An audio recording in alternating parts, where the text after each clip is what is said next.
Support for this podcast comes from the Central Valley Journalism Collaborative, connecting communities with the resources, infrastructure, and networks to ensure a vibrant local free press. From KVPR in Fresno, this is Central Valley Daily. It's Tuesday, February 25th. I'm Elizabeth Arkalian. A multinational company wants to expand a mining site that sits right along the San Joaquin River. However, some are raising concerns. What they have proposed is digging a 600-foot deep hole right next to the San Joaquin River. We'll learn more details in just a few minutes, but first, these headlines. The first of two elections to fill the vacant California State Assembly District 32 seat is taking place today. The seat covers most of Kern County and was left vacant after Congressman Vince Fong ran for U.S. House District 20. That's the seat formerly held by House Speaker Kevin McCarthy. In November, Fong won both his House and Assembly seats, but gave up the Assembly position. Today's primary election will decide who will face off in the second and final contest for the seat in April. Businessman Stan Ellis is considered a frontrunner and has secured several endorsements. The Trump administration eliminated about 1,000 jobs from the National Park Service last week. Now, as KVPR's Rachel Livenall reports, workers in places like Yosemite National Park are protesting the cuts. Over the weekend, a U.S. flag hung upside down over El Capitan. That's one of the more famous summits in Yosemite and where the famous firefall phenomenon is visible. The flag demonstration was meant to protest job cuts by the Trump administration. Typically, an upside-down U.S. flag symbolizes distress. It's what many in the Park Service say they are feeling. They say their roles are critical to maintaining safety and upkeep at parks around the country. South of Yosemite, another protest in support of workers took place near Sequoia and Kings Canyon National Parks. For KVPR News, I'm Rachel Livenall. There's new hope for the farm community in the fight against bird flu. A new vaccine has been granted approval by the USDA. The company Zoetis announced earlier this month it was granted conditional approval to administer the vaccine. The vaccine will be given to chickens and is intended to fight the H5N2 strain of bird flu. A federal judge is blocking immigration enforcement agents from conducting arrests in some places of worship. Last month, the Trump administration began re-allowing immigration arrests to happen in what are known as sensitive areas. That includes schools and churches. But a federal judge in Maryland ruled that conducting arrests in churches or other places of worship violates religious freedoms. His ruling came after a lawsuit over the order by a Georgia-based network of Baptist churches and a California Sikh temple. For now, the judge's ruling only applies to those plaintiffs. Join KVPR for an event with NPR senior White House correspondent Tamara Keith, Wednesday, February 26th at Fresno City College. Get an inside perspective on covering the White House for NPR at this in-person event. Tamara Keith grew up in Hanford before going on to cover world events and presidents for audiences nationwide. Seating is limited. RSVP for this free event online at kvpr.org/events. And now to our main story. One of California's most important rivers is the San Joaquin River. It flows down from the Sierra Nevada through the north edge of Fresno and up to the Sacramento-San Joaquin Delta. Many enjoy the San Joaquin for recreation. You can fish, walk, and run trails, or simply get lost in nature just outside city limits. But the river is also a major source of basic materials, like gravel. Mining companies use sediment in riverbeds to provide sand and rock for things like cement and concrete. But the techniques used to get that gravel are controversial. In Fresno, one company is seeking county approval to expand its existing mining practices along the San Joaquin River. For 100 years, the multinational mining company Cemex, which is based out of Mexico, has operated a quarry along the river. It's located on North Friant Road, just south of Lost Lake Park. Now, Cemex wants to dig for more resources, and one of the ways that could happen is by using explosives to create a mine 600 feet deep.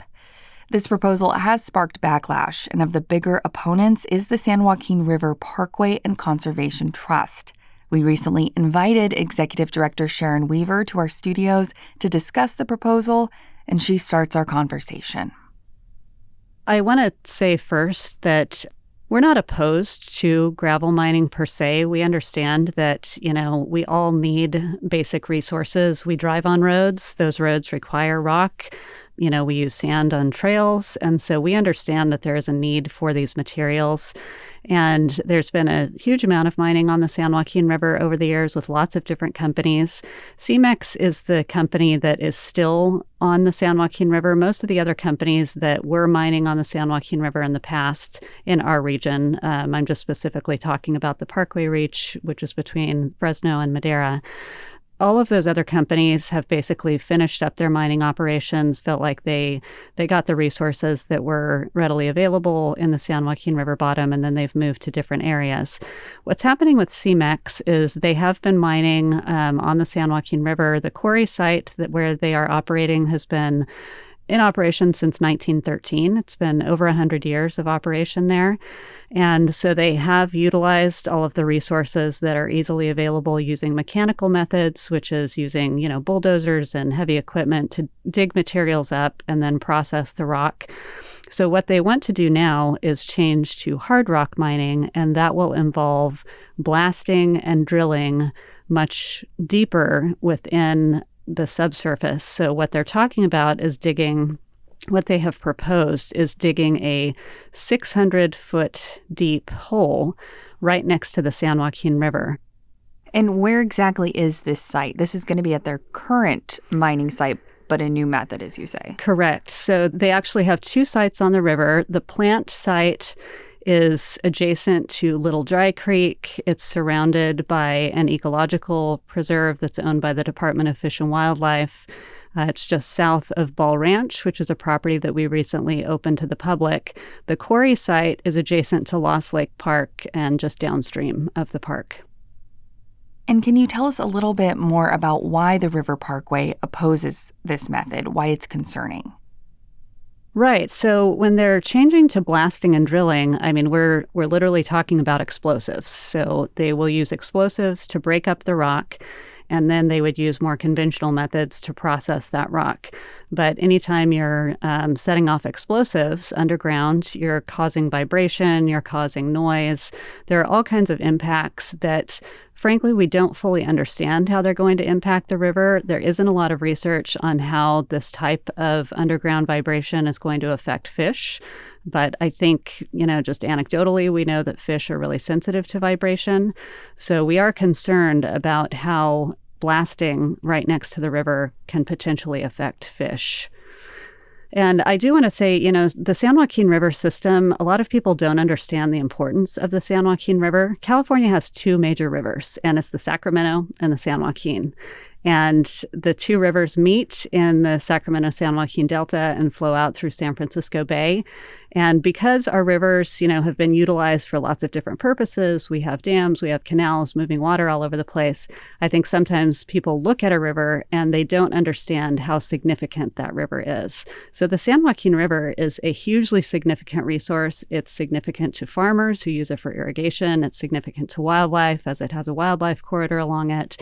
So it's a critical resource, and we want to make sure that it is protected, and we're concerned that this mine is really potentially a huge impact on the river. Wouldn't a company like this have to go through some sort of environmental review before they're allowed to start such a So that's the process that we're in right now. And that's why we're talking about this right now. So the draft environmental impact report for this expansion was just released at the beginning of this year, right at the beginning of January. And the comment period on this draft environmental impact report extends to March 10th. March 10th is the date that comments are due.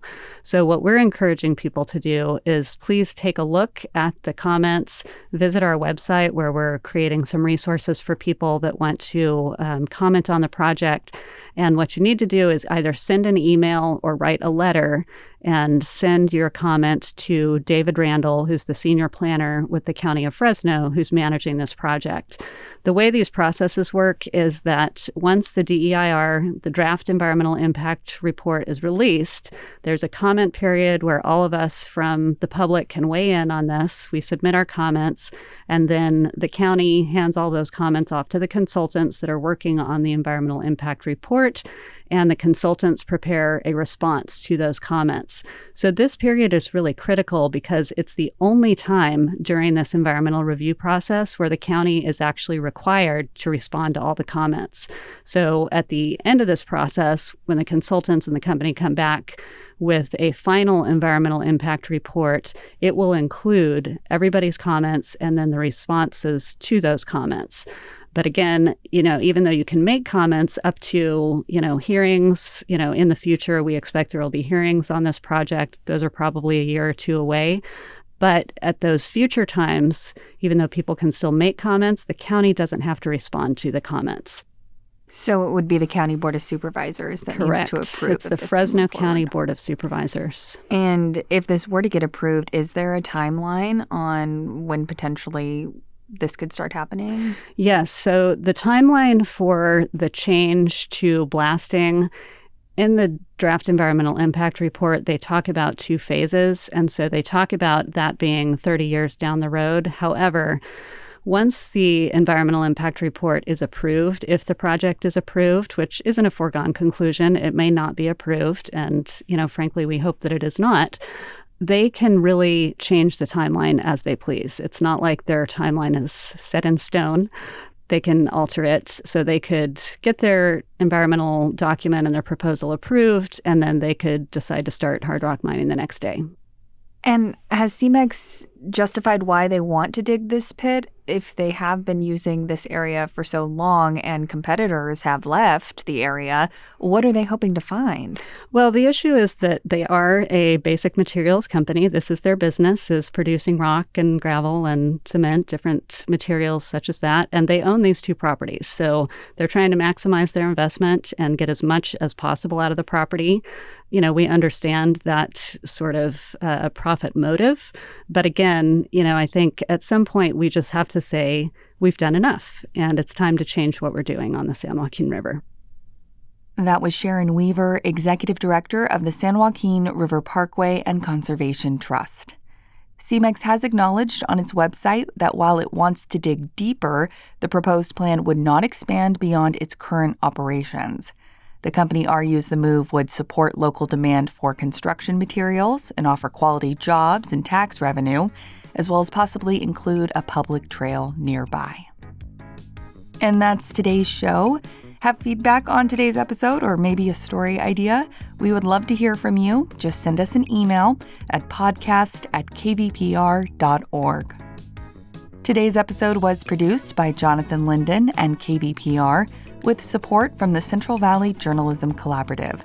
I'm Elizabeth Arkalian. Find the latest local news anytime at kvpr.org.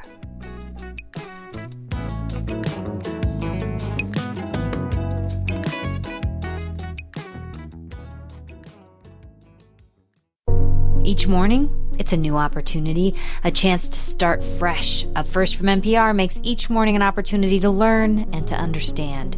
Choose to join the world every morning with Up First, a podcast that hands you everything going on across the globe and down the street, all in 15 minutes or less. Start your day informed and anew with Up First by subscribing wherever you get your podcasts.